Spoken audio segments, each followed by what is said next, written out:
how to change passcode on the iPhone. First, from the home screen, tap on Settings. Then in Settings, we scroll down and tap on Face ID and Passcode. Now enter in the current passcode. After that, we scroll down and then tap on Change Passcode. Now in here, enter in the passcode. Then enter in the passcode again.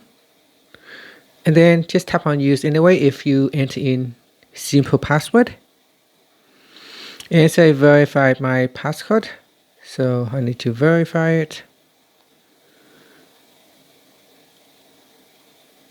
And now it is checking. Okay, so we have successfully changed the passcode.